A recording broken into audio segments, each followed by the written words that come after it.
Well, hello and welcome to Momentous Live, episode 136. I'm Tristan Jutra. I'm Will Silver. And I'm Gray Williams. Once again, we're missing the lovely and talented Tasia Custodi. This time of year, she often has a lot of stuff going on, so there's a few weeks where we aren't graced by her presence, but we take this opportunity to talk about all sorts of things that just bore her to tears, like video games and geeky movies and stuff like that. But she's going to miss out on some fun stuff too. But that's a her problem, not an us problem. We look forward to Tasia's return soon. In the meantime, you can find out more about us at momentus.tv. And you'll see all our various links and whatnot and projects at the end of this fine program. But let's get into it, shall we, gentlemen? We're all rested and relaxed after our week off last week. All right. Now, if anyone was online at all this weekend, starting on Friday, you might have noticed some goings on at the OpenAI headquarters. Well, as it turns out, the CEO of OpenAI, Sam Altman, was summarily deposed, and no one knows exactly sure why. And by the time you hear this, if you're listening to the audio podcast version of this, it's going to be a couple of days after our live stream. So this could be old news. So we're not going to dwell too much on this, but we'll give you sort of a high level recap. So it's going back a few days to the, let's see, I was starting with the 16th. Was the 16th? What's today's? The 21st was the 16th, Thursday or Friday? Is that, anyone got their dates handy? Anyway. It's 21st today. Yeah. Yep, it is. So, so Altman got a call from Ilya Sutskever, one of the other co-founders of OpenAI, and said basically, "Hey, buddy, you're out." And then the world kind of found out about it, and wasn't just Sam Altman that was out, but another co-founder, Greg Brockman, was removed from the board of directors. He was chairman of the board. So there was 6 people on the board of directors at OpenAI. And so Ilya Sutskever and the other, 4 members, because Sam Altman was a board member as well. Yeah, they basically said goodbye to Sam Altman, and Greg Brockman was no longer chairman of the board. So he was just a regular employee. He was also the president of OpenAI. And so you had 4 board members left. And people are like, WTF, what's going on? There wasn't a lot of reason. Well, there's a kind of a vague note that came out from OpenAI saying that, there was some, Sam Altman wasn't perfectly candid with us about certain issues. And of course, there's all sorts of speculation as to what was actually going on. And still no one knows exactly for sure. Some people thought, well, maybe the worst possible thing, maybe there was some sort of harassment or assault case internally, some inappropriate behavior. Doesn't sound like that's the case. And later the board made pains to explain that. One of the popular current theories has to do with AI safety, that there was disagreement between Altman and the board regarding how fast they were pursuing AI, and specifically AGI, artificial general intelligence. And OpenAI's got a fairly strange structure. They have a nonprofit company, and there's also a holding company, and then there's the operating company. But it's all kind of controlled by the nonprofit. The board members of the nonprofit don't actually own shares in OpenAI itself, so they don't really have skin in the game. But the whole idea of OpenAI from the beginning, for those who may recall, was it was going to be open source. There was going to be a focus on safety. And Elon Musk, who actually named OpenAI and was one of the very first investors, that's one of the reasons they parted ways. He was working on AI stuff for Tesla, and also had his own thoughts about trying to keep things open. And OpenAI, some people refer to OpenAI as closed AI now because they're not doing stuff open source, and now they're in bed with Microsoft and have received $13 billion in funding, mostly in the form of Azure credits for all the compute required to power ChatGPT and the GPT, the GPT models via the APIs and whatnot. Anyhow, So the board clarified there was this all was not in response to any malfeasance. They appointed the CTO, the chief technical officer of OpenAI, Mira Murati, who's quite respected in the community, to be the new temporary CEO while they figured out what they were doing. And then as the as the weekend grinded on, there was talk that, well, maybe Sam Altman will come back, because there was all sorts of like uproar about him being ousted with not a lot of transparency or explanation. So next thing you know, there's negotiations happening on Saturday and on Sunday. All this is unfolding on Twitter. Sam Altman's posting a photo of himself with a guest pass saying, this is like, whatever happens, this is the last time. This is the first and last time I'll be wearing one of these. So what does that mean, right? Like, is he coming back? Is the return of the king after a day, or is he a day or two, or is it just me like, this is it, I'm out of here forever kind of thing? So then what started to happen is the employees started getting kind of upset. There's a lot, increasing number who were making noises online. Sam Altman expressed his appreciation for his team at OpenAI, and people were responding with heart emojis, because that's the world we live in now. Popular movements. So at last count, I think we were over 700 of the 770 employees at OpenAI had basically pledged allegiance to Sam Altman. So like, we're over like 90% of the company now sort of kind of threatening to leave unless Sam Altman returned. And part of some of the speculated terms of the deal of his returning, he was saying, sure, I'll come back, but all the other board members, you got to go, because shenanigans. Yeah. Right. Yeah. And I don't blame them, but of course they're like, well, why would we want to step down from our roles? We're very important. So there was a couple of deadlines, a 5 p.m. on Saturday deadline that came and went, a noon on Sunday deadline that came and went, a 5 p.m. on Sunday deadline that came and went. And then next thing we know, one of the people who pledged allegiance online was Mira Murati, the temporary CEO. Mm-hmm. So she was kind of dismissed from her role as temporary CEO. Meanwhile, the board is like trying to do other deals. They were talking to the CEO of Anthropic, which was created by a bunch of OpenAI refugees, basically, and talking about a merger with them. And Dario, the head of Anthropic's like, no, bro, we're good. I don't want any of your crazy. And so they eventually find another temporary CEO who is who was one of the original co-founders of Justin.tv, which eventually became Twitch. His name is Emmett something. What's the name off the top of my head? I can't remember it. Emmett Shear. Yes. So apparently he's now the new temporary CEO. We'll see how long he lasts in that. And then you just got to imagine, while all this is happening, Satya Nadella, the CEO of Microsoft, is just like, guys, what's going on here? This is like grade school. Because on Friday, Microsoft's market cap dropped by 1%, which doesn't sound like a lot, but that's tens of billions of dollars while all these shenanigans are going on with OpenAI. And that was before the stuff happened over the weekend. So there's some speculation that Satya was making some calls, like the grown-up in the rooms.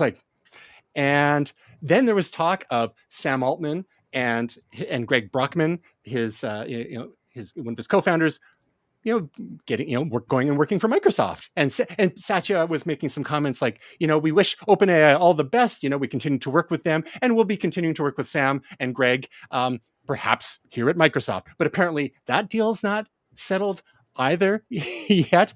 And then more recently, Ilya Sutskever, who was one of the supposed ringleaders behind this palace coup, has since gone onto Twitter or X saying, I deeply regret my participation in the board's actions. I never intended to harm OpenAI. I love everything we've built together, and I will do everything I can to reunite the company.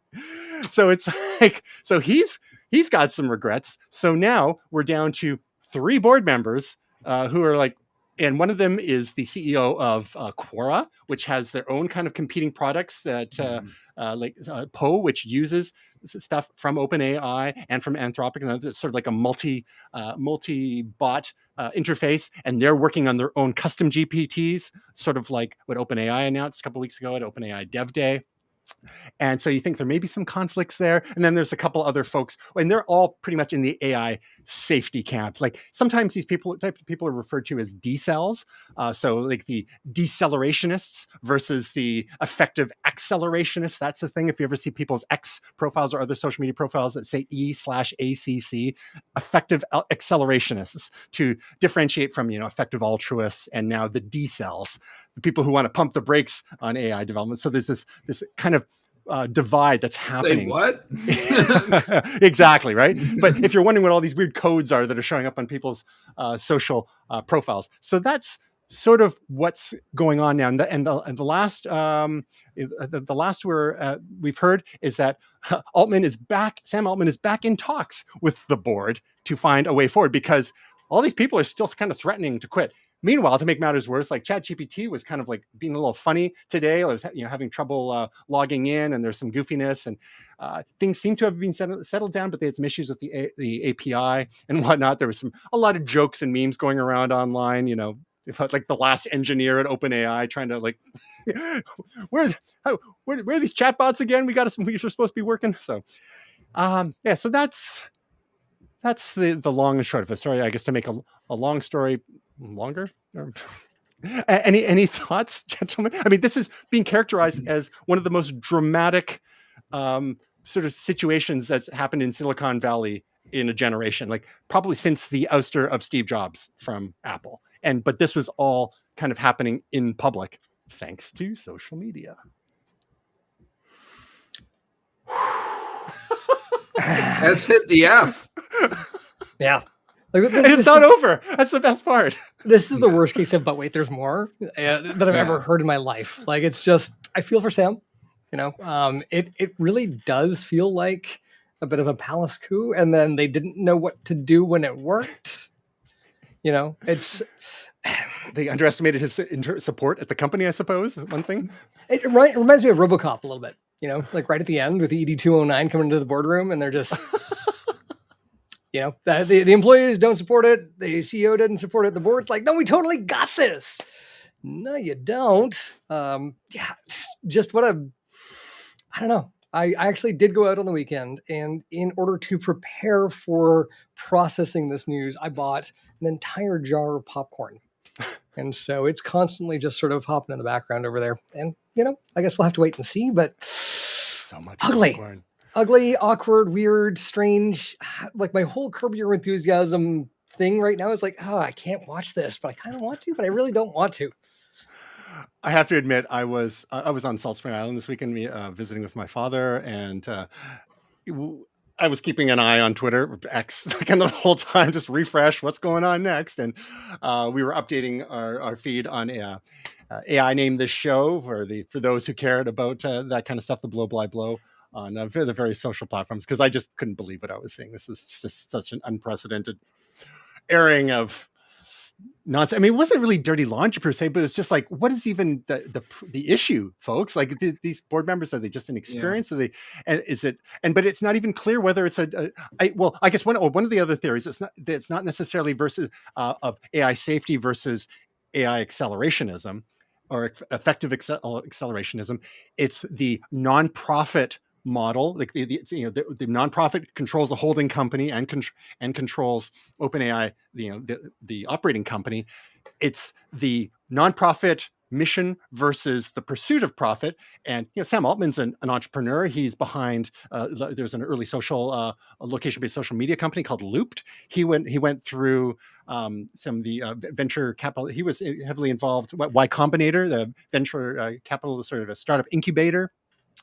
He's behind WorldCoin as well. He's been talking to Johnny Ive about doing like the iPhone of AI, whatever that might turn out to be, like to rival like the Humane AI pin, I suppose. He's actually been on the road trying to raise money to start up an AI chip maker as well to compete with NVIDIA. So this guy's got a lot going on. So maybe the board was getting a little frustrated with that as well, like a little, but the what supports the theory that it was about the speed at which they were operating, because a lot of this happened very soon after the AI Dev Day, where they had all the announcements about the custom GPTs and all the cool, amazing things you could do, like the quasi app store that they'll be launching. And some of the people were probably like, whoa, this is moving way too quickly for our comfort level. But they haven't. They haven't stopped. There's actually a new announcement today, and Greg Brockman, who's kind of like the former chairman of the board and president, and who's kind of like not an employee anymore. He's still online promoting because he still believes in the mission. And just on X was talking about a new feature, ChatGPT Voice, which was rolled out for ChatGPT Plus users a few weeks ago, is now available for free users too. So you can talk to ChatGPT even if you're not paying for it, and it will talk back to you. And so there's a video that was included on X as well, and the video itself is a little bit funny. Whoever's in charge of their social media there is they're full of beans, because the example they were asking ChatGPT is how many 16-inch pizzas would it take to feed 778 people? Just happens to be the number of employees at OpenAI. So maybe just like a little allusion to that. So anyway, and ChatGPT actually gave a reasonably good answer. But now you can, even if you're not a paid user of ChatGPT, you can now activate the voice feature in the app and talk to it. Okay. Anything to add before we move on, Will? I mean, I think the only thing is I'm always surprised / shocked. You kind of think these big companies, and we've worked for some, like people are adults or like they know what they're doing, and it turns out that none of these people really know what they're doing. There's very few people who actually know what they're doing. They just make it up as they go along, and like people in power sometimes are the worst employees, not the best employees. Do you miss startup life? Because even though there's 778 employees, I mean, they're still a startup. They've been going for a few years, but yeah, I don't miss startup life. I think the other thing is, we're getting quite personal here, but I spent a number of years in a very established company that was very boring. And part of the reason I did that is because I didn't care for startup life anymore, or small tech companies where they're run like frat houses rather than shots fired. Nobody knows who I'm talking about except for the 3 people on this live. Fair? Would you guys say that's fair assessment? Yeah. So run like a frat house. And now I work at a small company again, but it is amazing how different this company is. And so it just goes to show you can't necessarily, coat all with one paint. I find it very, very different. I'll give you guys a little story. Sorry, this is a total aside. That's what we're here for. You guys will both clue in on this. So I had the president of my current company come up to me. I'm right near the door. He's running off to a meeting. I can't say who he's meeting with. It's a very, very big company. And he comes to me and he says, hey, I'm giving them some merch, some things we produce. And I had one of our stuffed animals on our desk. He said, I really need your stuffed animal. Is that okay? And I said, sure. I mean, you turn the lights on in the company. I mean, I'm not going to say no. He's like, I'll give you one back. I promise you. And I was like, yeah. Now, the companies we've worked at, you'll never see that again, right? Like you'll never go to It's gone. By the time I came into my desk the next day, there was another one on my desk. Oh. So to me, I know that's a small thing, but it's like, these are people who actually care, right? Like the places we've worked, it'd be like, you'd never see it again. Plus he'd open your mail and take your credit card out of your wallet or something. So, okay, we're getting a little too close to home there right now. Okay, we'll stop. I'm sorry. While we're at it, has anyone seen my father-in-law's Apple Newton Message Pad 130? No, but I have found my old iPod Touch today. Oh, good. From 2009. Amazing. I know people that are younger than this by a decade. That's terrifying. Yeah. So one person who knew at a big company who obviously knows what they're doing is the aforementioned Satya Nadella, because he's got to be the grown up. He's been making calls, but at the end of the day, like he just wants stability. He wanted to have some clarity by Monday morning for when the markets opened. And okay, there's some, but not a lot. But regardless of what happens, Microsoft is still kind of in the driver's seat because they're either going to, because what he actually alluded to is that anyone from OpenAI who wanted to come and follow Sam and Greg to OpenAI, there'll be positions for them. And it was clarified by, was it Brad Eastman, I think is the CEO of Microsoft. We'll match your compensation. So now the pressure is really on the OpenAI board. It's like literally your entire staff could get absorbed by Microsoft, and then what do you got left? So Microsoft's kind of in a win-win. It's either things stay status quo with OpenAI and they got their partnership there and they've got access to all that tech to power their Microsoft 365, all their Copilot products and whatnot, or they just basically get all this stuff because of the reverse palace coup, that kind of unintentional reverse palace coup that was pulled off by Sam Altman, even though he was kind of like it was unbeknownst to him that this was going to happen in the first place. So Satya, you're the grown up. We salute you. Trying to keep it all together, because OpenAI, for all its failings, I think is still on the right track with a lot of things, and they're pushing things ahead. And anyway, so speaking of pushing things ahead, remember the Nothing phone? We had the Nothing Phone 1 and the Nothing Phone 2, cool looking Android phones. They also have some earbuds as well. Transparent looks, LEDs in the back faceplate as well for some kind of alerts and notifications. Pretty cool stuff.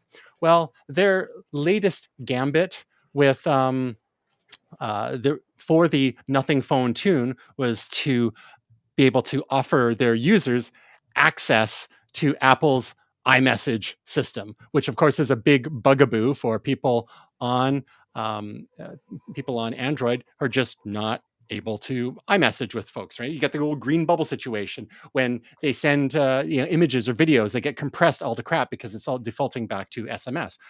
Hold that thought, because we're going to get back to that in a moment. So Nothing thought, okay, we're going to be really clever, and we're going to come up with this hack to let people use the iMessage magically on their Nothing Phone 2.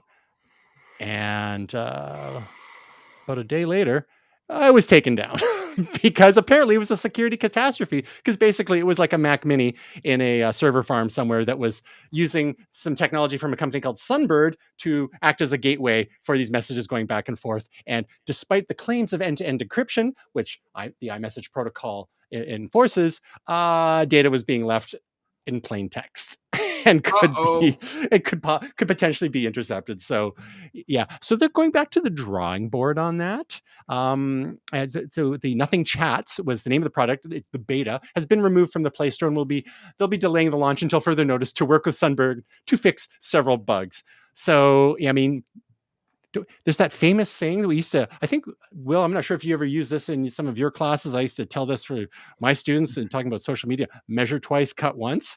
Yes. These guys should have measured a few times before. I don't think they measured once on this, to be honest. Yeah. Like it sounds like Sunbird kind of came in and did some sort of used car salesman hand waving thing. Yeah. Like, this is the chat you're looking for. Great. Yeah. Fantastic. No testing was done on this. None. Clearly. It's just, it seems like they were very, very excited that this could be a thing. This could be a differentiator in the Android space. And exactly. Yeah. Wow. I was excited for some friends because, in the absence of RCS, like text messaging with Android is a pain in the neck. So getting people to install Signal has been sort of like my personal mission. But so I was like, hey, you know what? I've got one friend who just bought a Nothing phone. This would be cool. I sent her the link, and then I had to send her the link the next day. Be like, don't bother checking. Yeah, just sorry. Not. Yeah. Well, speaking of RCS, the good news is, and actually that surprised everyone last week, is Apple officially announced that RCS support is indeed coming to iPhones next year. And by supporting RCS, which is Rich Communications Service, I believe, which is the successor to MMS, which was a multimedia messaging service, which was the successor to SMS, short messaging service, which has been baked into most telecom providers since the 90s. MMS provided the ability to share things like imagery and video clips and whatnot, but SMS and MMS are not really secure. There's no encryption there. Of course, Google has been trying to push RCS for years, but RCS itself wasn't super secure. So Google added their own layer of security on top of it, but it's not part of the standard from the operating body, the GSM Association. So and so a lot of people, especially Android faithful, will be saying, well, why isn't Apple supporting RCS? Come on, they're holding everyone back. And we've had discussions with friend of the show, Jamie Reynolds, about this as well. And what it seems like is that Apple wasn't necessarily opposed to it. Of course, they would prefer to have everyone use iMessage because there's a certain degree of lock-in there. You hear stories about bullying people with green bubbles and all that. And I mean, I don't know what the kids are doing nowadays. I mean, that sounds terrible, but teens are going to teens, right? Bullies are going to bully. And but there are some usability issues in terms of things like read receipts and emote reactions on a message by message basis, or other kinds of stuff. Well, but so the idea is you can get some basic features, but just so we're clear, this isn't going to be the equivalent of having iMessage everywhere, nor is it going to be the equivalent of having Google Chat everywhere. It's going to be kind of a lowest common denominator, but hopefully a bit more secure. So, Apple's iMessage stickers aren't going to be visible necessarily on Android phones. And then, as an example, and Google has exclusive features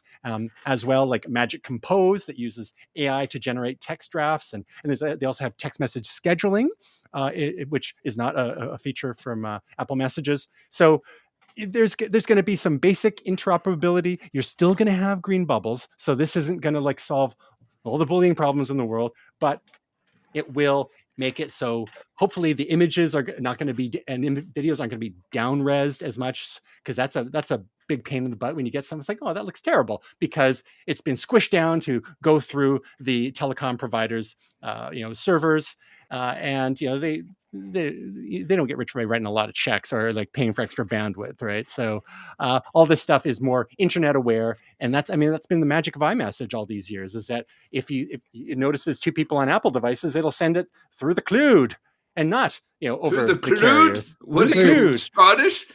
Exactly. So it's good news, going to happen next year.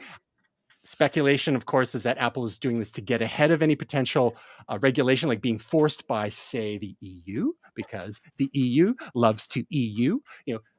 Take a look at USB-C, for example. And so Apple's just like, you know what? We're not doing this because anyone's forcing us to. We're doing it because, it's finally time. And of course, they're not adopting Google standard. They're adopting the universal standard as proposed by the GSM Association. And so there's probably going to be some negotiation with Google to get everyone on the same page there. Thoughts, Will? Do you have, as a as a household, yes, that it's like a West Side Story sort of household, with the green and blue bubbles. Yes. I mean, this isn't going to solve all of the issues, but some. What's your initial reaction to this? Well, first of all, I still am increasingly shocked that people get bullied, or this is somehow a problem.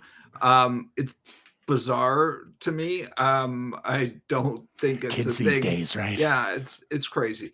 Now, it is an issue in my household. The biggest part of the issue, I know that we've talked about in the past, Tristan, things like liking and then the whole message getting resent to people. Replies not going to an entire group and just to one person sometimes. Yeah. To me, that's not that big a thing. Mm-hmm. I mean, it's awkward and weird, but once you happens a couple of times, you're just like, oh yeah, okay, well, that was dumb of me. But the thing that is more annoying is the de-resed photos, because I end up having to WhatsApp my wife all the photos, and there's another first world problems. It's like, oh, I gotta go into WhatsApp, and then I gotta manage my photos, and then I gotta send the photos. Why should you have to use another messaging app? And there's WhatsApp is 4 steps the solution with WhatsApp, because you have to give it permission to access your photo library and all this crap. So It's just like, yeah, first world problems, but it's like it should just work. So like the weird message thing, whatever, I can deal with that. But the photo thing does bother me. Gray, so is this going to relieve you of your signal evangelization duties? Relieve, yes. I'm still probably going to continue with them, but I will no longer feel the need to all of the time. The big thing here for me is group chats, and hopefully the ability to leave them. Yes. So that's that would be nice. Like this, like our Team Momentous group chat. Like, see ya. Peace. Oh, you can, because it's an iMessage group chat, because we're all on the same team. We're all blue bubble boys and girls. Yeah, lovely. So the other thing I was thinking here is that it would be nice to see Apple roll out perhaps a different shade of green for RCS. Just a nice little feature. It's a great shade of green. We think you're going to love it. We can't wait to see what you do with it. Yeah. Oh, classic. And scene. Good morning. Okay. Good morning. So if anyone wants to know doesn't understand what all these letters are we're talking about, we'll leave a little primer link in the show notes for what is RCS and how is it different from SMS and iMessage. Yeah, I for one, I look forward to group chats working properly, being able to add people, hopefully remove people, like you say, Gray, and also having reply when you've got a heterogeneous group of people in a group chat, people on Android and iPhone, when someone replies that it does go to all the group instead of just to one person, as that sometimes seems to happen. It's one of my pet peeves there. And just also just to have people stop talking about it. That would be my very favorite thing. Like, we can move on to the artificial general intelligence, and we'll just take orders from it. All right. In completely different news, other perhaps utopian news, or flying back to the dreams of the past, hopefully in a or slightly less flammable way. Gray found us some story, a little story from earlier this month. The world's largest aircraft breaks cover in Silicon Valley. Gray, what's LTA research, and who's the money behind it? Well, blimps are back, baby. This is the thing. Like airships and blimps, people forget. So the Hindenburg was crashed in the 30s and it killed, I think, almost everybody on board. It had tens of successful flights, like 2-day flights across the Atlantic that were successful before it did crash, and it used hydrogen, which we know from our hybrid vehicles is combustible, and so it was a bit of a disaster. So I'll say research. These folks here have basically brought back this beautiful, beautiful technology that I am just so stoked for. And it essentially, this thing it's massive. It's got please. I apologize for the comparison here, but it has Titanic-like cells for all of that bodes well. It's got I think 13 of these things inside. So they're monitored by LiDAR, and helium, of course, being an inert, very noble gas. If we can get it, because there's a helium shortage, is one of my concerns. But anyway, that's bull hockey. Okay, that's just so they can charge you more for your balloons at the grocery store. Okay. Let me tell you right now. Grandpa Simpson. There's helium in Utah. That's, helium is one of those things where it is a gas that is lighter than air, and there is going to be a limited supply on Earth. But we have actually, like, as a society, we've actually scaled back our usage of helium for relatively recreational purposes. And voice-related pranks. Yeah. Honestly, go with sodium hexafluoride. It's way more fun. You get sort of that demon voice, and that's where I would go on that one.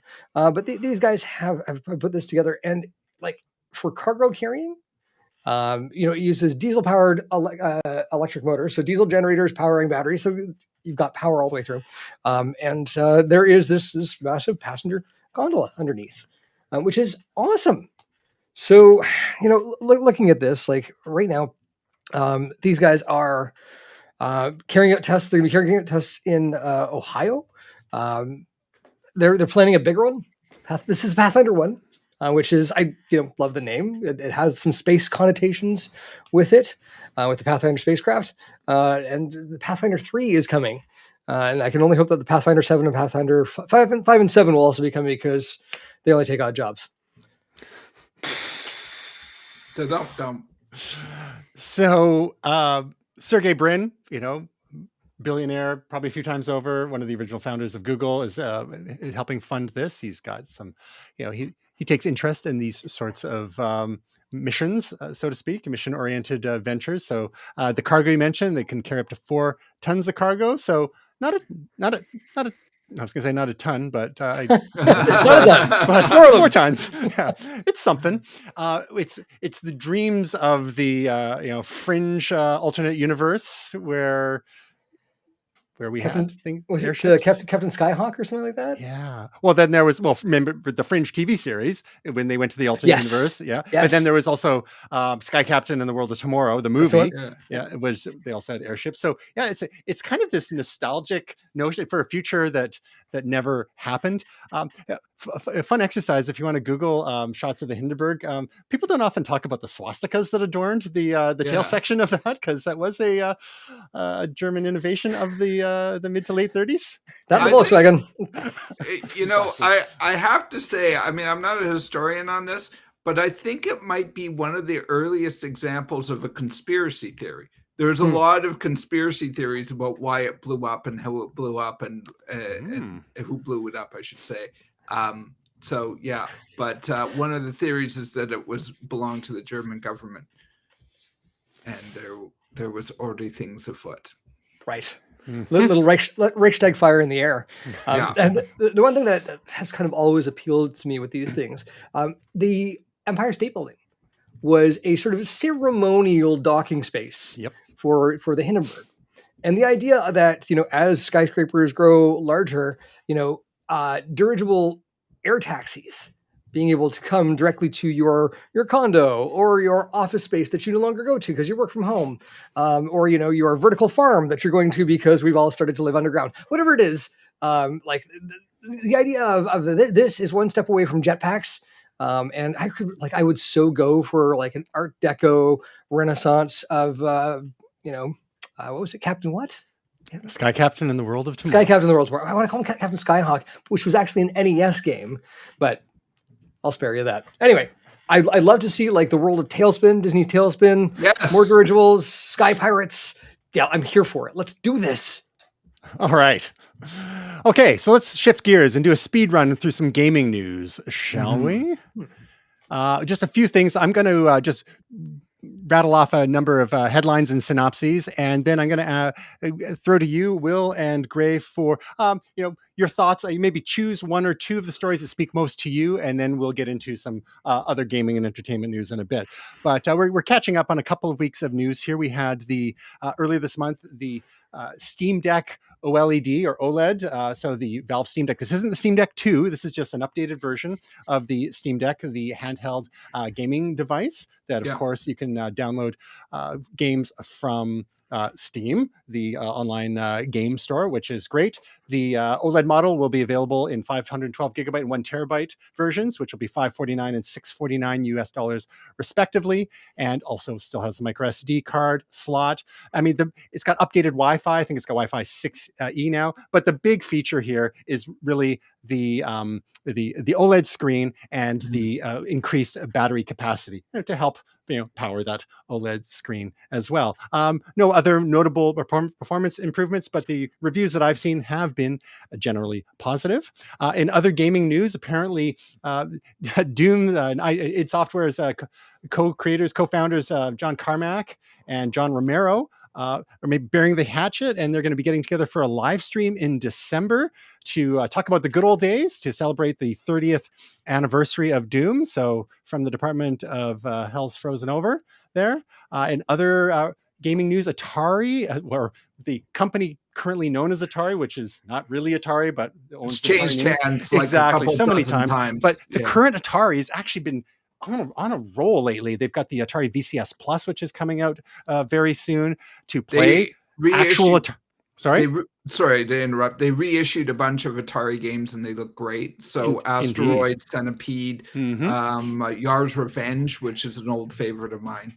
They've done, and they've released a couple of previously unreleased games, such as Yar's Return, I believe it's called. And there's I think it was there's a Sequest sequel as well. I love Sequest. I believe. And they also bought Atari Age, which is one of the popular retro gaming forums and purveyors of homebrew games. It's sort of like a place where people can discuss and release homebrew titles. There's still an active homebrew scene for the Atari 2600 and subsequent consoles and 8-bit computers and the like. So the current Atari is actually, people are like, yeah, man, maybe this is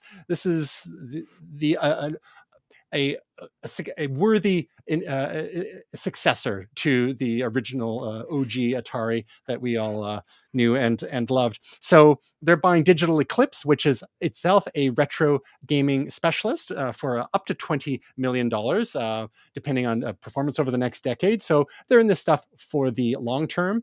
And we'll see if they're going to be bringing over some of the other retro games that Digital Eclipse has been doing.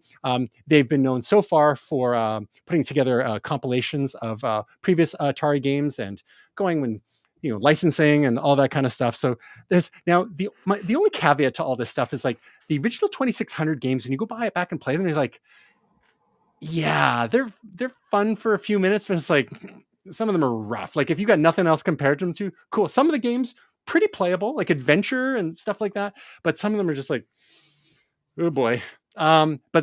But what's happening is that with some of the homebrew stuff, people are, especially with emulation and then subsequently with cartridges that you can add extra memory onto and whatnot. And you're seeing this for the Atari 7800 games too, enhanced functionality, more memory. So the games are getting richer and more complex, but still have that retro feel to them. So lots going on, but because there've been so many like Atari flashbacks and weird little official and unofficial consoles that have the same batch of like, oh, let's throw several dozen Atari 2600 games in there and maybe a few newer or arcade games in there. And you're just like, yeah, most of this is kind of crap. I will still stand by that Asteroids is one of the greatest games that's ever been created.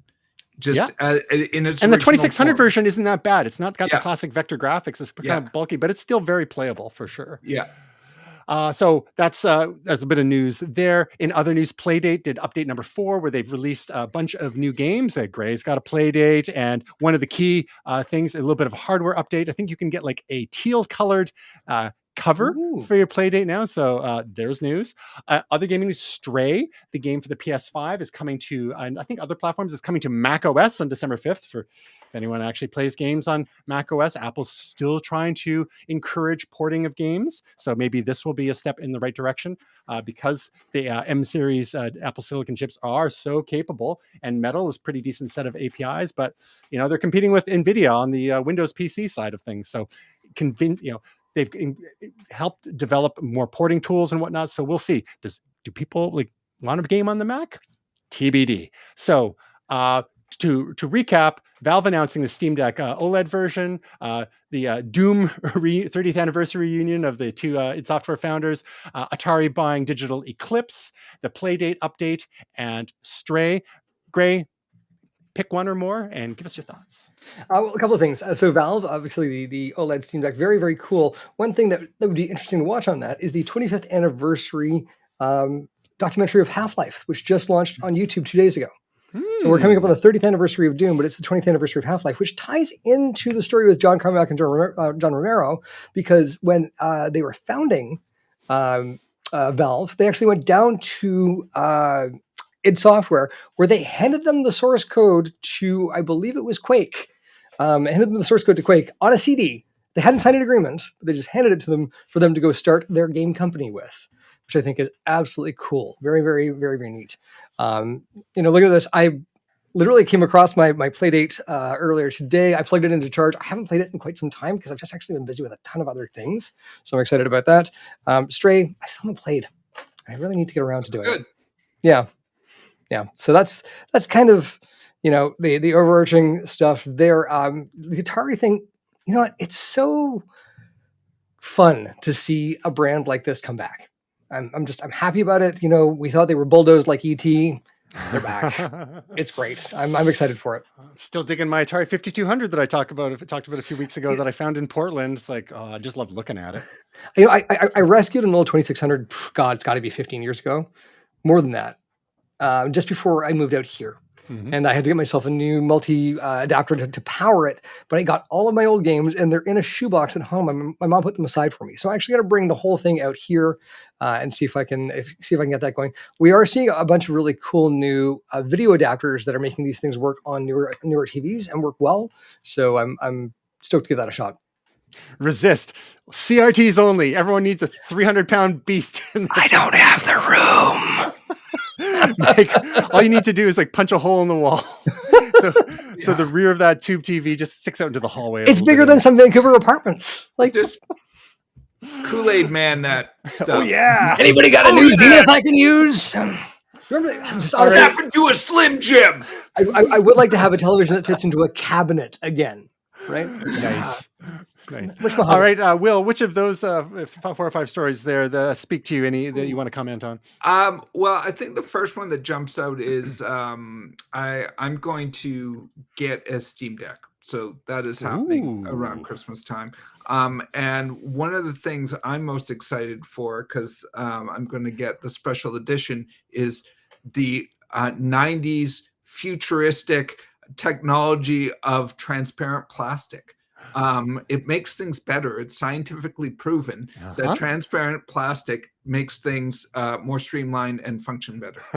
And it's got red accents too. Yeah, kind of like you see brake calipers on certain models of GT editions of cars. Yeah, like the future. Very nice. So I'm really psyched for that. I've been playing Steam a lot since I started working for a video game company and playing things on Steam, and I'm very excited for this. Just play on the go, play in different locations or on vacation or, on trips and stuff like that. So I'm really looking forward to that and not having to, lug around a bulky PC. So that's going to be really cool. Stray, I'm glad that it's being disseminated to more people. So that's great news. For all 6 Mac gamers out there, yeah. Yeah. And I have to say, I mean, as you heard me talk about, a lot of people, NES is their first system and they romanticized about it. The Atari 2600 was my first system. I was quite young, but I grew up on that. That was the biggest thing for me and my brother, bonding when we were young. And I remember him playing Asteroids for 24 hours straight, basically, and not being able to turn it off because there's no memory on that thing. Just a lot of great memories around things like River Raid and Sequest and Yar's Revenge and Asteroids and all those great games. So I can't remember. Did we talk about the Atari 2600 Plus in a previous episode? I'm not sure if we ended up missing it. I don't think we did. Yeah, because that's coming out this, I think, before Christmas. Friend of the show, Dave, he's got one on order. And the cool thing, it's about 80% scale of the original Atari VCS, later named the Atari 2600. But the cool thing is it also plays Atari 7800 cartridges. Ooh. And the nice thing is it's not just like your... it's like there are like these flashback systems and emulators and whatnot, but the fact that this actually takes cartridges is kind of cool. So you'll have people scouring the thrift stores and whatnot for these things. 7800 cartridges is a little harder to find, but I know Dave is pretty stoked about getting his unit, even though he's got a 2600. By the way, I just want to share a funny story that happened today at the coffee machine at work, and it was a really funny joke, and I came up with it off the cuff. We were having trouble with the coffee machine, and I said, "Hey, look, I only have three tech protocols when it comes to things: turn it on and off again, kick it, or blowing it. And after that, I'm done. I got no more tech support for you." That joke killed at a video game company. Perfect. And now you can die happy. All right. Just another, I didn't get this as part of our speed run, but just as another interesting data point, apparently, as we're getting toward the end of the year, 2023 has had the best reviewed slate of video games of the last 20 years, based on data from Metacritic, which is a meta review site aggregating reviews from all over the place, kind of like Rotten Tomatoes, but Metacritic does TV, movies, and video games. So 2023 is, it's the last highest was maybe 2011. I'm not sure what came out there. So it's interesting because there are fewer AAA titles coming out on a regular basis now, because they are, getting into the hundreds of millions of dollars to develop some of them nowadays. And there's a lot of major IP that's just simply being updated every year. We had FIFA going for years and years. Friend of the show, Tim, had been working on that. Now EA has basically dispensed with getting licensing name licensing rights from FIFA. Now it's just FC 2024. So, but they still have all the teams and all the player likenesses and stuff like that. But so that's, you've got games like franchises like Madden and Call of Duty. I think the latest Call of Duty is kind of getting mixed reviews. You've got, other franchises like Battlefield. You're seeing some, newish IP like was it Starfield, which they delayed a year to polish it, and it seems to have benefited from that delay. I'm not sure if that qualifies as AAA title, but it's up there. I think the middle ground is kind of it's sort of, there's lots of indie stuff going on, but that middle area is still a little questionable. Gray, any thoughts on the dynamics of the video game market and your thoughts on apparently there are other games aside from Destiny. Do you have thoughts on those? Yeah, I mean, like looking at a bunch of the games that have come out this year, there have been some really fantastic titles. Again, it's tough because I kind of committed to this one game, which has been struggling recently. I mean, we've seen some real trouble in Destiny Town. So, do we see you moving over to Baldur's Gate or Legend of Zelda: Tears of the Kingdom, Resident Evil 4, or the likes? I've got a history with Resident Evil 4. Baldur's Gate has been one of those games where I've been sitting there going, okay, I'd love to sit down and actually get into this, but if I can't get back into Destiny because I've been so busy with other things, it's just I'm waiting for a Black Friday sale. So we'll see what it goes on for this week, and if it's a reasonable price and I can dig up some coin, I will do it. But otherwise, I've also paid for Destiny, so it honestly, like, when we're looking at this stuff, looking at the Half-Life documentary and how much that game innovated. Things like these built-in skeletons for characters, using scripts as reactive events, using the save and load system to reduce loading times to get them down to like a second, whereas, before you used to have like these long loading times between levels. Absolutely incredible stuff. And then the ability to tell stories in that time has gone so much further. So much so that, like, even, your sports games have your sort of season storyline built into it. So interesting stuff. I mean, I would love to actually have time to play more of this. I don't. So that's okay. There's only so many hours in the day, some of us are trying to be productive, right? I'm burning the candle at both ends anyway. So, we also, another game that people got pretty excited about this year was Super Mario Wonder. And some people are even saying that, it's the game that's worth getting a Nintendo Switch for. Another article gushes, Mario Wonder's online mode is opening my mind to tricks and secrets. It's like Elden Ring, but Mario. Now, Will, you are a Mario, guy from way back. I mean, your ringtone still is burned a hole in my my eardrums from having worked together. So before we get into your thoughts on Mario Wonder, did you have anything to say about the quality of the games this year, and then we can get into what you think about Mario Wonder so far? Yeah, so a good friend of mine, Greg Petrie, is a real avid gamer, and he's been talking to me for months. We go to Whitecaps games together about probably for the last 6 months about how this is probably the best year of gaming in history. Wow. And there is a lot of strong indie titles that have come out on platforms like Steam, and companies like mine have made really been able to find a niche to be releasing things that aren't AAA titles. So some things like Pizza Tower and some other games that might not have gotten as much distribution really have thrived in that kind of ecosystem.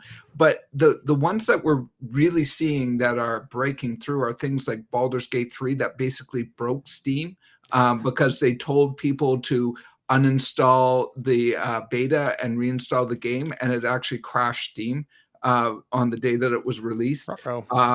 Yeah, and the sales numbers are crazy. This is a year where games like Armored Core 6, Baldur's Gate 3, Mario Wonder, Spider-Man 2, Diablo 4 came out. No one's talking about it except Elon Musk. Yeah, Star Wars. He loves that game. Yeah, Star Wars Jedi Survivor. These are all massive games, and some of them like Spider-Man and Star Wars, are IPs, but some of them are original titles. They mostly tend to be sequels at this point. Starfield is kind of the outlier in being, but it's basically Fallout 4.5 with a space skin. I mean, it is so much Fallout, it's not even funny. But yeah, so I mean, I think it's really been an outstanding year, and it's really shown a big breadth. So you get the sequels, you get the original IPs, you get the indie games, and the video game industry in terms of gaming, the things that are being produced are top notch. Now, some people are laying some staff off, and that seems to be almost, people thought that the good ride, which was for the video game industry, the pandemic, would continue, but people have moved on to going to concerts and other things. So, but the quality of games coming out is still outstanding. I mean, Starfield, which I think is an outstanding game, isn't even getting any sort of nods for Game of the Year, because things like Baldur's Gate and Armored Core 6 are sort of dominating the conversation. Yeah, it's the whole thing about the pandemic and return to home. I guess part of the problem is the lead times, especially on AAA titles. Like, there's only so much they could crank out while people were still at home, right? And so now you've got to compete more on the quality and engagement. Then people aren't just going to play whatever you throw at them. So, Will, do you want to actually, before we get into Super Mario Wonder, I had alluded to Elon Musk and Diablo 4. Apparently, this is back in October, he did a live stream of him playing Diablo 4, and it apparently was one of the largest live streams on time. Because, I mean, how many CEOs do you know are doing live streams on, well, not on Twitch, but doing it on X, showing off, the improved streaming features on X there. But is he any good? No idea, because I feel like he'd be trashed here. Yeah, that's just straight up trashed here. Anyhow, so Will, Super Mario Wonder, you haven't. I don't think you've had a chance to play it yet. But what are your thoughts on the intrigue? Why are people so excited about it? No, we are actually in my household waiting, hoping that Saint Nick brings it for the Xmas, which spoiler alert, I think he will. So we're looking forward to it, and it's getting outstanding reviews from people. I know several people who are playing it quite actively. My friend Sean is playing it with his son, and yeah, I mean, I think one of the things is it's sort of a return to these 2D platformers, as opposed to the 3D ones have been doing quite well. Like Odyssey was very popular, and some people feel it's one of the best Mario games of all time. But this is a return to form in some ways, with a 2D side scroll. It does also look, and from what I hear, it's got some innovative features. It's really rethinking some things. I mean, hello, elephant mode. So I mean, finally, I have all the things I wanted. So yeah, I mean, I think it's just it plays on nostalgia, and if they can push it forward a little bit with some rethunk ideas, then yeah, I mean, it seems to be a complete hit. Nice. Well, I guess I know what you're doing between Christmas and New Year's this year. Yep. All right. So while we're talking about Nintendo, there was news in the last couple of weeks that Nintendo is officially making a live action Legend of Zelda movie. We saw how well the latest kick at the can at the Super Mario Brothers did with their animated version this spring. I think it seemed to do pretty well. It was pretty well received critically too. I mean, it wasn't like going to be Martin Scorsese level stuff, but people seem to enjoy it. Oh, I hear a sigh there. Don't you remember there was that whole thing where people were going off about how it was the death of cinema? You know, there's all sorts of cinema, and I think it's okay for people to like things. Yeah, I agree. Right? But you get into Legend of Zelda. I mean, people have a lot of affection for some of these games that they've been playing for decades of their lives. They've grown up with some of these characters. One of my brothers-in-law, he's been playing, Zelda, the original version for probably 30 years.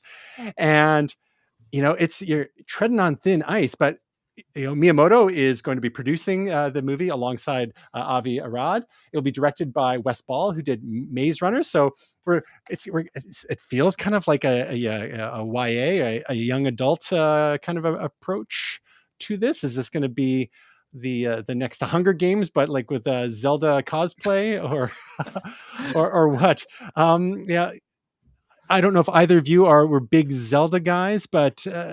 Can you? Great. I think Gray is a huge Zelda person. How are you, Gray? How nervous are you about this? Not at all. Not at all. There've been great entries and like amazing entries in the Zelda franchise. There have been good entries in the Zelda franchise. Mm-hmm. I think the only one that kind of didn't really set my world on fire was Skyward Sword, and that came out for the Nintendo Wii. Wasn't there a Laserdisc version? Oh, you're right. You're right, and that's going back like a Space Age style, I think. Yeah, it was. Wow. It was universally panned, and yes. Now I want sort that. Of the Star Wars Christmas movie of Zeldas. I think it's funny because I was just given a copy of the Star Wars not special editions on Laserdisc earlier this week. Nice. So I need to find myself a Laserdisc player or build one. So there's that. So if I do, maybe you can see if we can find that Zelda game.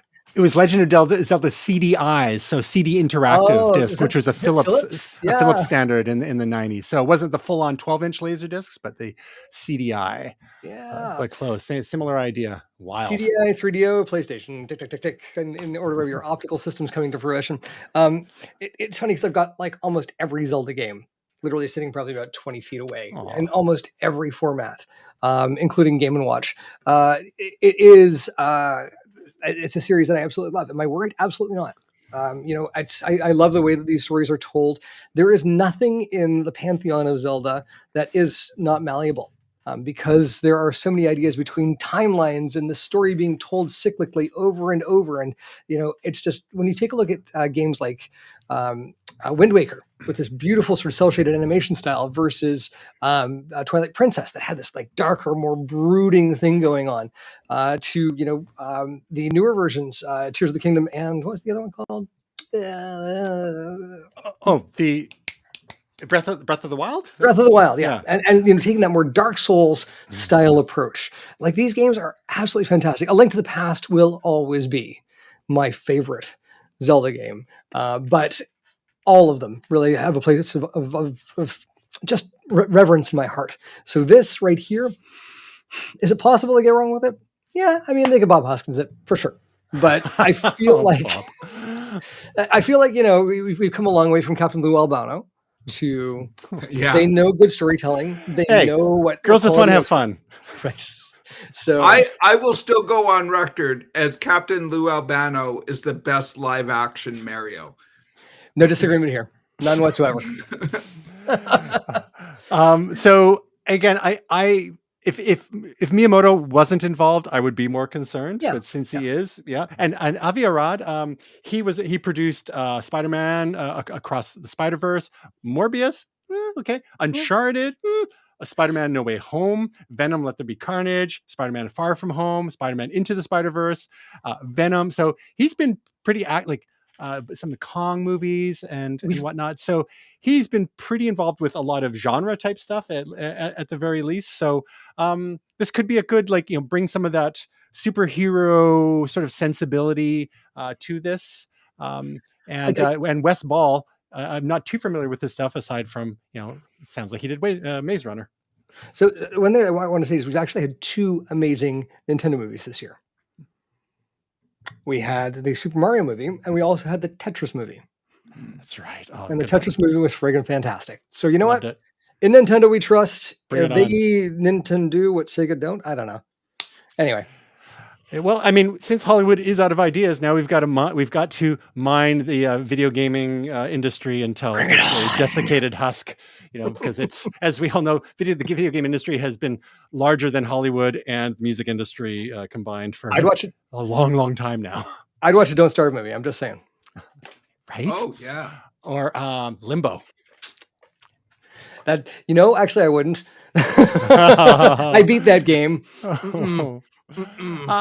There was some talk. So one of y'all mentioned Fallout a few minutes ago. Well, it turns out that it's got a TV series with a 2024 release date. The bad news is it's a documentary.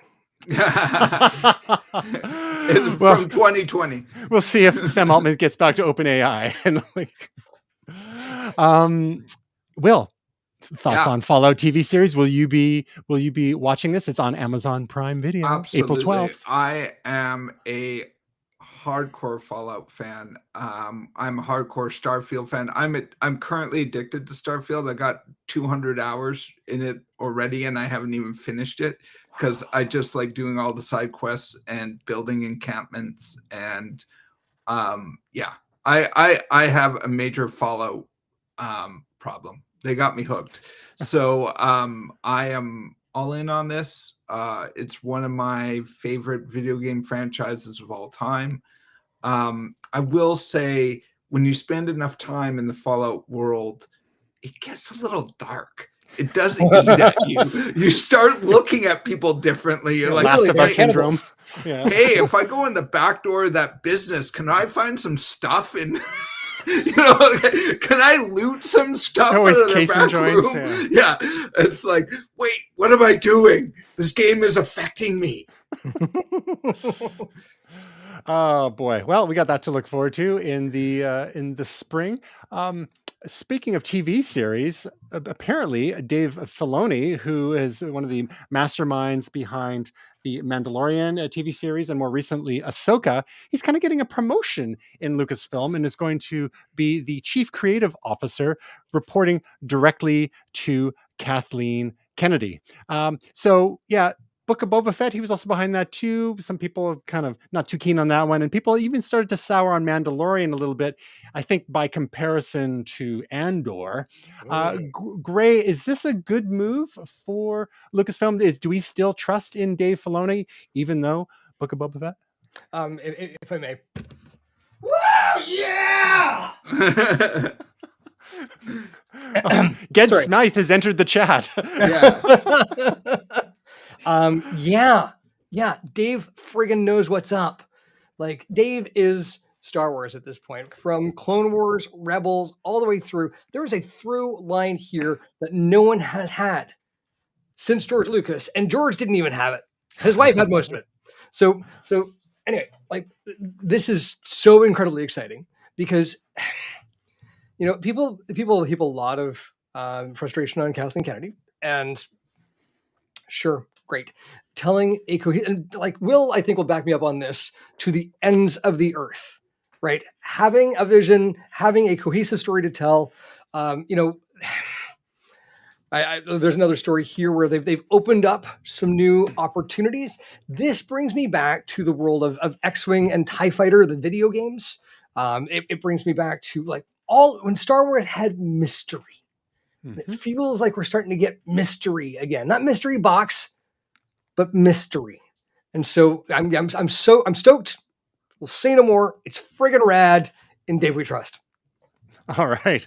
Well, again, Ahsoka had some mixed reviews. It seemed to do better with people like maybe slightly younger who associated more closely with the prequels and things like Clone Wars and Rebels and Bad Batch. That whole generation of shows as well. Some of the older cadres maybe not so much. But so Filoni was of course heavily involved with that. But for the subsequent seasons of Ahsoka and maybe the rest of the Star Wars universe, apparently there's going to be exploration of not just in a galaxy long, long ago and far, far away, but another galaxy. Some kind of Star Trek that they could go trekking on. to another galaxy. So again, that the end of Ahsoka sort of alluded to that, and apparently Dave Filoni was inspired by a scene in episode 2, Attack of the Clones, where he says, if you look, there's an image of the galaxy, and then there are these actually smaller galaxies near it.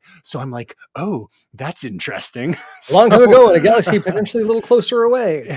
So the idea is like, hopefully because so many of the Star Wars stories that we've seen, especially in the films, have basically been kind of retreading of Empire versus Rebels, New Republic versus Empire remnants, so on and so forth. So I think it sounds like he wants to change things up a little bit. He wants to open the world up exactly and into another whole galaxy. Right. I'm down. The only thing I will say, Ahsoka actually had the meditation points from Jedi Fallen Order, the game, in one of the places in one of the first couple of episodes. Like as she's walking through, I'm like, that's a meditation point, which is a save point in the game. Perfect. Right before a boss battle. It was hilarious. It says to Very me, well done. The Mandalorian was a video game. Ahsoka is a video game. We're literally just watching the cutscenes. And you know what? I'm okay with it. I agree with everything you said, Gray and Tristan. My one note that I'll say, and I like them opening up the worlds, where I've always thought that Star Wars was starting to do well at, and where they always sort of tiptoe into it and then go away, is the sort of ragtag group of like smugglers or bounty hunters, kind of thing. And they need to focus more on that, if you ask me, getting a team. And that was one of the great things about Rogue One. Unfortunately, they had to kill off all those characters, and that was spoiler alert. Yeah, that was sort of when the 1977. One of the things with Andor, which was kind of bringing that back a little bit, sort of this team and this like doing missions and capers and that kind of stuff. And I thought that is really a place that they should explore and go away a little bit from space wizards. We like space wizards; they're great, but they're more special if they're only once in a while.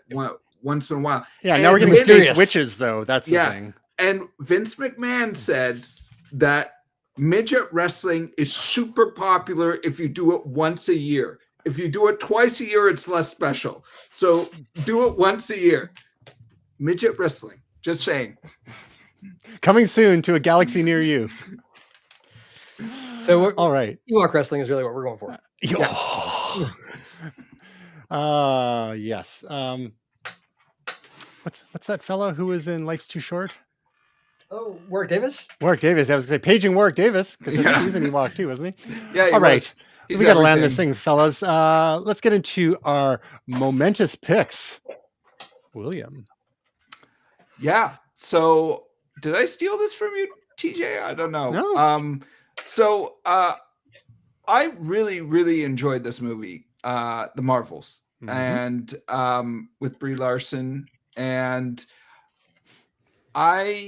you may have heard the story that it has been a complete box office flop. And people are kind of jumping on it on social media. What I'll say is watch the movie. Like, could people watch the movie before they start saying things about it? And I know I even had partially forgotten about this movie when it came out. I get it. I get that, people maybe don't like Brie Larson or don't like her depiction or whatever.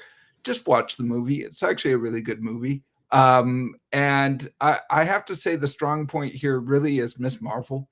I really like Kamala Khan. That character, Kamala Khan. I just think her and her family, it's it's so interesting. It's so captivating. She really steals the show. Well, the Fleur can steal the show, but yeah, I mean, honestly, I think it's really great. And people who are complaining about things like there's a musical scene and then they're saying they don't like that. And anyway, it's so minor. I don't know. Just I would say people who are hating on it and are having Schadenfreude about Brie Larson doing a flop. I mean, just watch the movie. It's actually good. Oh, watch it with an open mind. Here. I one person I mentioned I talked to, I mentioned I'd seen it, and they couldn't believe that I'd even like waste my time seeing it. It's like, well, you'd lowered your standards. I'm like, dude, like, yeah, I mean, how can you even judge? I think people just need to disconnect from the internet and go into movies like cold and then judge for themselves, and then we can have a discussion, right? But people's minds get poisoned by all the pre-reading they do, and then you get you have all these angry nerds voices rattling around in your head. And whether, you know, especially for beloved franchises, be they Marvel or DC or, you know, Star Wars, Star Trek, just go and enjoy it. Because one phenomenon I've noticed over and over again over the years is you go and you see a movie, even if it's freaking like The Phantom Menace, and you go and you watch it and go, wow, yeah, I mean, that was fun. But then people go online. It's like, you know, sure, it wasn't the best, but now it's like the worst movie ever. And it takes 20 years for the millennials to come and like save it, and for like Hayden Christensen's reputation to be restored and all that kind of stuff. Like, they finally, by the third of the prequels, I think it was getting better and more interesting. And, you know, they had, those movies had issues for sure. I mean, I really did not dig Attack of the Clones. Too much bad CG, too many clone battles.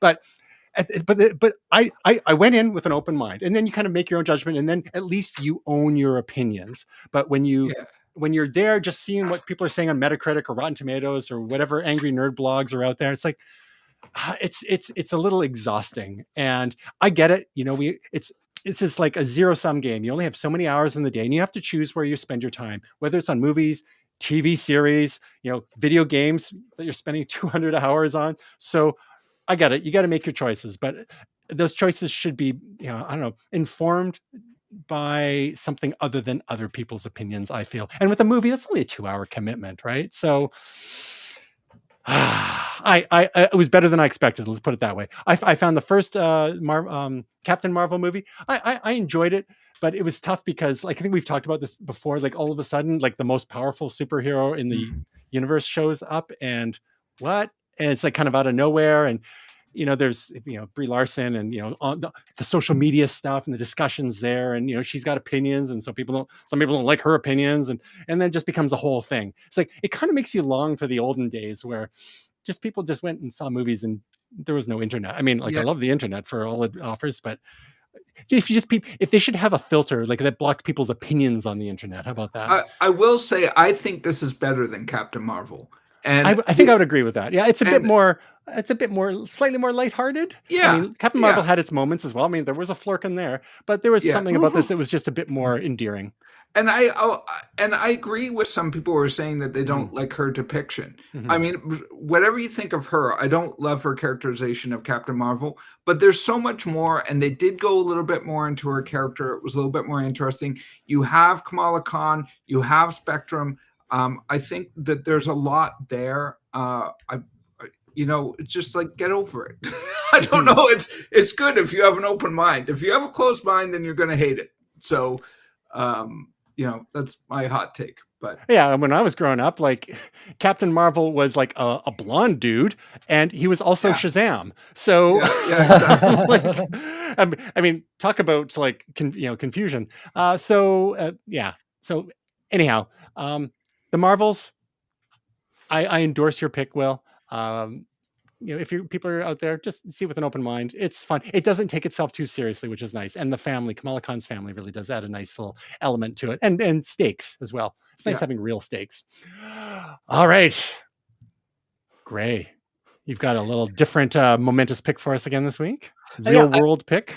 Yeah, IKEA's been launching some. Well, they've had a bunch of really cool space-oriented products over the last couple of years. They brought them all together in the Afton Sparv collection. And so there's like rolls a off the cute little- tongue. Yeah, there's a little desk pad. There's a children's tent. There's an adorable little teddy bear. There's some coloring books, some aliens. There's a cat in a spacesuit. A flurkin. A flurkin. There's a bunny in a spacesuit. Oh. This is delightful. It's fantastic. There are curtains which I believe glow in the dark. It's great. More kids So- be interested in space. Which of the Afton Sparv collection have you indulged yourself with? I literally just found it today. So I'm going to be on my way to IKEA tomorrow to pick up some more Cloudberry jam. It's a thing. They charge $9 for it instead of the regular $6, but it's worth it. Cloudberries. I'm here for the meatballs. Yeah, me You can actually dip the meatballs in the Cloudberry jam. It's a terrible idea, but you can do it. I like the lingonberry sauce too. Yeah, Right? Mary sauce is where it's at. All right, good Hot choice. take. Check out IKEA. Afton Sparv. Afton Sparv. Afton To Valhalla. Okay. My pick of the week, I got to see an early screening of Dream Scenario from the indie production house A24. Ooh. And unlike a lot of A24's output, it wasn't nearly as soul-destroyingly creepy as much of their other fare. It was slightly more lighthearted. And you can tell because Nicolas Cage was the star of said movie. And he's been in, I'm loving the 2020's Nicolas Cage, the choices he's been making in some of the roles. It's a bit hit and miss with him still. Criminally, I've not yet seen Pig or Mandy or Color Out of Space. Those are all on my watch list, but I did see Renfield. Yeah, I've never even heard of those movies. Right? But Color Space is amazing. Mandy is amazing. Yeah. I haven't seen Pig. So this one, pretty different. And so in this, I'm not sure. I think we were gonna talk about it a couple of weeks ago, but maybe it got bumped. Oh, did we? Yeah. So it's a new dark comedy from writer-director Christopher Borgli. And it's set in an ordinary world where teachers have to beg students to pay attention. Yeah, it sounds familiar. And fleets of PR professionals work hard to keep people thinking about nothing but brand names. It tells a story of Paul Matthews, played by Nicolas Cage, an evolutionary biology professor who, like many unremarkable middle-aged men, present company accepted here, feels like he's been dealt a bad hand in life. So the premise of this movie is kind of wild. It's basically, he's just this tenured professor is just kind of going along, kind of ordinary, but he starts showing up in people's dreams, and people is like. But he's not really doing anything. He's just standing around. And sometimes it's just like an uneventful dream. Sometimes it's a disaster dream and he's not doing anything to help. He's just kind of there. And then it's just starting to become like, not just a local phenomenon, it's spreading around the world. And people are like, who is this guy? Why is he showing up in the dreams? And it's not really ever explained. It's sort of like tapping into the collective unconscious, get paging Carl Jung. So, it's an interesting concept, but the thing is, he becomes a little bit of a celebrity, and we all get a little excited by a bit of attention, right? I mean, I remember even just like doing news appearances and whatnot, and then someone just like randomly, I was at the North Vancouver Animal Shelter one time and said, "Oh, hey, Tristan." I'm like, "Oh, what? Hi, how do you know me?" And it was because he had seen me on TV or something. It's like, so it was kind of weird, but also, I mean, it's just like a little bit thrilling to get acknowledgement. Yeah. But the thing is, it can get addictive too. And you can see how celebrities to get totally messed up. Like their whole worldview gets totally skewed because once you don't get that attention anymore, and then they do everything possible to try and get it, or a lot of people, unless you're like Harrison Ford and you don't give a crap. So it's a really interesting, some interesting insights into, people of a certain age, of just who this man who's kind of like a very ordinary life, and some other things ensue. The appearances in the dreams start to evolve, and not necessarily in a great way. But it was definitely a unique, original sort of movie, and quite enjoyed it. So if you want something a little different, I mean, I encourage, of course, people to see movies in the theater whenever possible. This one was at International Village in downtown Vancouver. So it'll be maybe sort of a bit more off the beaten path, because I'm sure it's not going to be a blockbuster. There are no superheroes in it. I mean, aside from Nicolas Cage himself. Yeah. But it would probably fare just pretty well on video and streaming too. So yeah, that's a Dream Scenario from A24 starring Nicolas Cage. That is my momentous pick this week. Cool. Will, you got a project for us? I do. So it's my latest looper. It's called Superpowered Loops. Love it. It's the graphic, for those who don't know, is based off a series of Marvel trading cards from 1991. I was supremely addicted to Marvel trading cards from about 90 to about 94. This was probably at the height of my addiction. I owned every single card in this series. And this is my idea behind this was these were a little bit faster beats to bring out your scratch superpowers. So yeah, this is my latest looper. Super proud of the graphics, super proud of the beats. Hope you enjoy on Tableist.net app and web based looper, which I'm sure will be linked somewhere, and Table Beats app. So tune in, follow those links to hear such hits as Rocket Fist Activated, Heavy Particle Damage, and Rise of the Lobstermen. I also, Zartan Contingent was from the Loki show. Yes. So yeah. We got to talk about Loki season 2. So. Oh man, we do have to talk. Another time. Another time. Seen it? Yeah, okay. It's amazeballs. Okay. Next week. Can I say that? Is that a swear word? Amazeballs? No. Amazeballs is good. Yeah, okay. Nuts. All right. So, Gray, you've got a project for us. Yeah. So this is, I've been working on a bunch of new little art projects, and this is, for those of you on the audio podcast, it is the Pop Cult Kids series. So this is pop culture figures that have been sort of de-aged. So we've got Jack and Sally from The Nightmare Before Christmas. These are glow-in-the-dark portraits. Oh, cool. So, sweet. Glow in the dark. And I've also, we basically been going through all of some really cool figures. So there's also one of Pinhead. This one actually, the glow-in-the-dark's really... it's not horrifying at all. Pinhead is an innocent youngster. Yes. And from Hellraiser series for those... And comedy ensues. That's a young Edward Scissorhands. We've got Beetlejuice. So basically, we've been going through and creating these cute little art pictures. They're laser engraved on canvas with glow-in-the-dark paint. And so the website that is going to be up, I believe, next week. The SSL certificate didn't go through just yet. So if you're listening to this, it probably is up already. And that is at wub.today. WUB .today. It's a .today TLD. So brought to you by Skrillex. That's right. Wub. I, for one, am waiting for. When wondering how you might de-age Michael Myers from Halloween in his bleached out William Shatner rubber mask. You nailed it. You got a year to figure that one out. So yeah, but we're doing like a number of other characters. Well, not just sort of like pop horror, but I've got a bunch of Disney villains as well. So Ursula, Jafar, Scar is adorable. So baby Scar. Baby Scar. He's just got a sadness in his eyes. Jafar is actually Jafar and Iago, and they both look so full of hope and so full of life. Oh. Yeah. Next up, can you do little Archie, but then there's sort of like baby Archie instead? It's like Baby Mario. Yeah, we can do this. This is the thing. And Muppet Babies. Oh, side tangent. Speaking of Muppets, Will. Yeah. You heard the news? No season 2 of the Electric Mayhem. Yeah, I mean, I liked it, but I want a full Muppets. Anyways. That's gotcha. We'll save it for the show. Exactly. Wait a second. This is the show.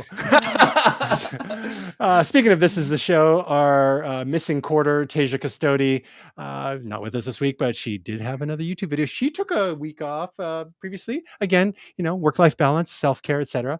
But just in time for Black Friday, she has a video on YouTube for us for the best Black Friday tech deals and Cyber Monday deals of 2023. So you can check out her channel at www.tasiacustody.com or youtube.com/tasiacustody or www.tasiacustody.com. And speaking of Tasia, she and I had another episode of AI Named This Show last week. AI Wearables, the future of personal computing. or a privacy nightmare. So we talked about the humane AI pin, as well as some other players in this space, little pendants that record all your conversations all the time, and so you can go back and refer to them and whatnot. Just sort of exploring some of the issues there. And in our upcoming episode, which will be on Friday, we'll probably be talking about we were going to be talking about OpenAI Dev Day and Grok. We're a little belatedly. There's too much to cram into last week's episode. I imagine we'll be touching on the OpenAI drama a little bit to see what's evolved since tonight. Anyhow, so can you smell what the Grok is cooking? Nice. Delete your account. That's the first time I've had to do that to you, Will. It's usually gray. We're deleting accounts left and right. You can find us at www.ainamedthisshow.com. And one last little bit. I don't know. I don't have the links here. Forgive me. So yeah, we've got American Thanksgiving coming up. And so we, of course, wish a happy Thanksgiving to all our listeners and or viewers down in the States. But there's, and of course, like everything, gets commercialized to death. We've got Black Friday deals. We've got Cyber Monday deals, all that kind of stuff. And that's all great. And if you want to, you can watch Tasia's video to get some tips on the tech deals and whatnot. We'll have some links in the show notes for best Black Friday deals, expert picks according to CNET. And so there's lots and lots of stuff there if you're looking to do a little bit of holiday shopping for yourself and others. But I just also want to draw your attention. Something that's been getting more attention in the last couple of years is Giving Tuesday. So attaching, the charities sort of attaching themselves to, I guess the attention that's going toward all this consumerism that happens at this time of year in advance of the holidays and around just after the Thanksgiving holiday, of course. So there's, I think, givingtuesday.org and givingtuesday.ca.org is the American one. Givingtuesday.ca is the Canadian one. And they have directories of all sorts of charitable causes to which you may wish to throw a few bucks toward, to assuage your guilt for all your, nasty consumerist habits from the day before. Consider it your penance, but a happy penance. We can do a little good while we're at it as well. And if you want to, speaking of doing good, throw a few likes our way. You can visit us at momentous.tv, where you can find links to all our social media platforms. Follow us on Apple Podcasts for the audio versions. Get this drilled right into your ears on a weekly basis, and like, subscribe, hit all the bells and buttons and reviews and stars, all the good things. And other than that, gentlemen, we did it even without Tasia. We got all that good gaming stuff in there. We got to nerd out without her. Hopefully she'll be back soon, within a couple of weeks anyway. But until then, we hope your week is truly momentous.